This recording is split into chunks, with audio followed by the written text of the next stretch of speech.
Hello everyone, this side गुलशन ठाकुर और आज मैं आपके सामने लेकर आया हूँ फ्रेजल वर्ब की प्लेलिस्ट। आज से मैं एक प्लेलिस्ट स्टार्ट करने वाला हूँ जिसमें मैं अप्रॉक्सीमेटली हर एक फ्रेजल वर्ब को कवर करूँगा। ओके, चलिए पहले समझ लेते हैं what is phrasal verb. Phrasal verb है क्या? इन द सिंपल लैंग्वेज, जब भी वर्ब और प्रेपोजिशन या फिर वर्ब और एडवर्ब को एक साथ यूज़ किया जाता है उसको बोलते हैं फ्रेजल वर्ब। चलिए बात करते हैं आज के पहले फ्रेजल वर्ब की। That one is get up. Do you know what is the meaning of get up? Get up मतलब गेट अप का यूज़ होता है स्टैंड अप के लिए, ओके, या फिर वेकअप के लिए। ओके, स्टैंड अप के लिए या वेकअप के लिए हम गेट अप का यूज़ करते हैं। Okay, is it clear? चलिए अब थोड़े से इसके एग्जाम्पल समझ लेते हैं। एग्जाम्पल क्यों? क्योंकि फ्रेजल वर्ब को लर्न करने का सबसे बेस्ट तरीका यही है कि आप इनको यूज़ करो। The first example is here. Hey dude, it's 11 a.m. Get up. We need to go to college. Hey dude, it's 11 a.m. Get up. Hey dude, it's 11 a.m. उठो. We need to go to college. हमें college जाना है.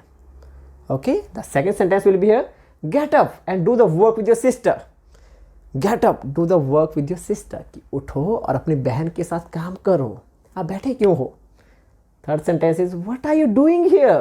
Get up and do the work. कि आप यहाँ क्यों बैठे हो? उठो और अपना काम करो।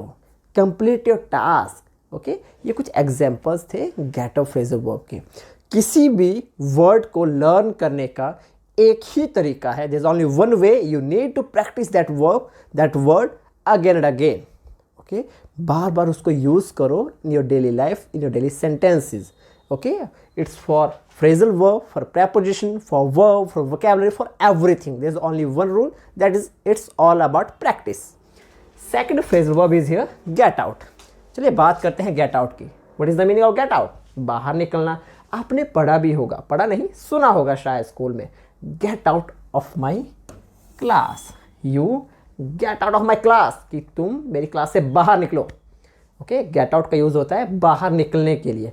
जब भी आप किसी को कहते हैं बाहर निकलने के लिए, या फिर आप खुद के लिए भी इसको यूज़ कर सकते हैं। Okay, our second sentence is news of election got out. इलेक्शन की न्यूज़ बाहर आ गई। Got out word phrasal verb तो हम गेट आउट यूज़ कर रहे थे, यहाँ गॉट क्यों लगा? What is the reason behind it? Reason is very simple. Got इसलिए लगा क्योंकि पास्ट एंड डेफिनेट टेंस में एज यू नो दैट कौन सी फॉर्म लगती है? Second form. Okay, so get की सेकंड फॉर्म हुई got. That's why news of election got out. The next example will be here. Nowadays I am not getting out due to my studies. कि आजकल मैं बाहर नहीं निकल पा रहा हूँ ड्यू टू स्टडी। पढ़ाई की वजह से मैं आजकल बाहर नहीं निकल पा रहा हूँ। Is it clear? चलिए बात करते हैं नेक्स्ट फ्रेजल वर्ब की। Before that just that one is get through. Okay, which one is get through? Do you know what is the meaning of get through? Get through use होता है to consume something, to use, to clear, to pass. Okay, consume के लिए, use के लिए, clear के लिए और pass के लिए हम get through का use करते हैं। It is also one of the most important phrasal verb. Okay, the first sentence is here, I got through the entrance. कि मैंने एंट्रेंस पास कर लिया। Okay, to clear to pass. Got क्यों लगा यहाँ पर? रीज़न मैं पहले ही बता चुका हूँ। जो भी चीज़ बीत गई, एंट्रेंस हो गया, मैंने एंट्रेंस क्लियर कर लिया। जो भी चीज़ पास्ट में होगी हमेशा कौन सी फॉर्म लगेगी? Second form. Next sentence will be here, I got through my 90% data. ये डाटा नहीं है। Okay, it's not data. Okay, maximum लोग आपने सुने होंगे मैंने अपना डाटा खत्म कर दिया। No, it's data in English. Okay, it's data. I got through my 90% data. I consumed my 90% data. कि मैंने अपना 90% डेटा उपभोग कर लिया। ओके, आजकल जियो में आपने देखे होंगे मैसेजेस आते हैं ना कि आपने अपना 90% डेटा कंज्यूम कर लिया है। Okay, the next sentence is here, after hard work I got through the difficulty.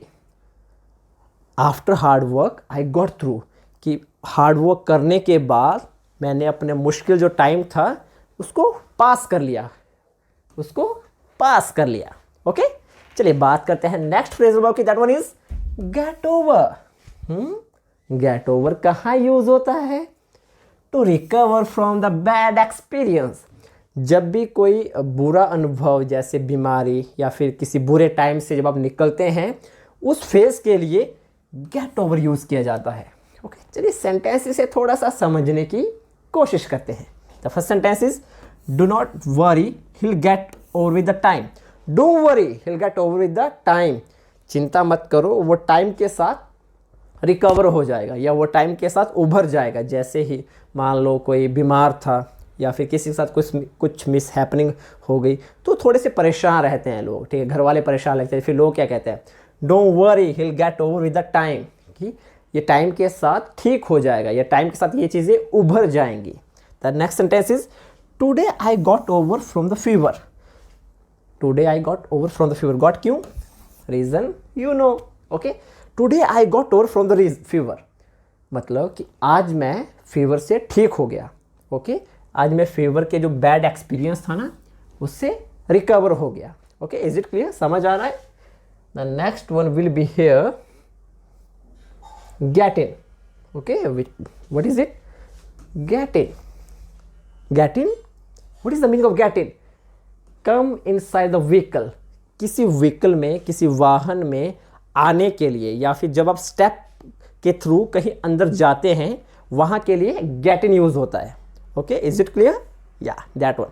अगर कोई भी डाउट है, just drop the doubt in the comment section, और you can also just give the message on Instagram, GULSHANRAZPWT. Okay, it's my Instagram handle. The first sentence is here, get in the car. जिसने PUBG खेली है उसने तो सुना ही होगा, get in the car। यहाँ get in use क्यों हुआ? व्हीकल के लिए हमेशा ही get in ही यूज़ होता है। जैसे अपने बस में जाना है, एरोप्लेन में, जब भी आप स्टेप चढ़कर स्टेप उतर कर कहीं अंदर जाते हैं, तो हमेशा ही get in यूज़ होता है। The first second sentence is wait, I am getting in the car.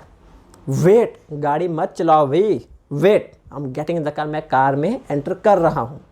Okay, the next sentence is he got in the bus at 8 PM, कि वो उसको बस मिली या वो बस में चढ़ा 8 बजे। जब भी आप किसी को बता रहे हो ना, हमेशा ही जब भी आप ये बताओगे मैं किसी बस में, मैं गाड़ी में, जब भी आप किसी भी व्हीकल में चढ़ने के बारे में बताओगे, तो हमेशा ही आपने गेट इन यूज़ करना है। इज इट क्लियर, या it's clear. The next one is get off. Get off totally opposite to get in. Okay, बिल्कुल अपोजिट है इसका। मतलब कि जो व्हीकल से बाहर उतरते हैं, अंदर जाने के लिए गेट इन, बाहर निकलने के लिए get out. Okay, let's take example. Don't say to me I am not getting off the car. Don't say to me, मुझे मत कहो मैं गाड़ी से बाहर नहीं उतर रहा हूँ। जैसे कि आप जैसे दोस्त लोग ट्रिप पर जा रहे हैं, ठीक है, और पानी की बॉटल भूल गए। ओके, कोई कह रहा है कि आप जाओ, no, don't say to me I am not getting off the car. Okay, the next sentence will be I will get off the bus at 10 AM। आपका कोई दोस्त, कोई रिलेटिव कहीं से आ रहा है, या आप कहीं जा रहे हो, आपसे पूछा कि आप कब पहुंचोगे, आप क्या कह सकते हो, I will get off the bus at 10 AM. Is it clear? Next one will be I got off the plane at 10 AM. Plane से उतरने के लिए भी आप got off का ही यूज़ करोगे, get off का ही यूज़ करोगे। क्यों? क्योंकि प्लेन से भी आप उतरते हो। ओके, जब भी आपको स्टेप्स के थ्रू किसी व्हीकल से उतरना हो तो get off यूज़ करते हैं, और जो व्हीकल में चढ़ना हो तो get in का यूज़ करते हैं। Is it clear? Yeah. अगर कोई भी डाउट है, I'm saying to you again, you can contact us, okay? Easily. It's our institute, AV Skull Development Center, Bilaspur. Okay. We provide basic English speaking course, upper basic English speaking course, medium level course. Okay.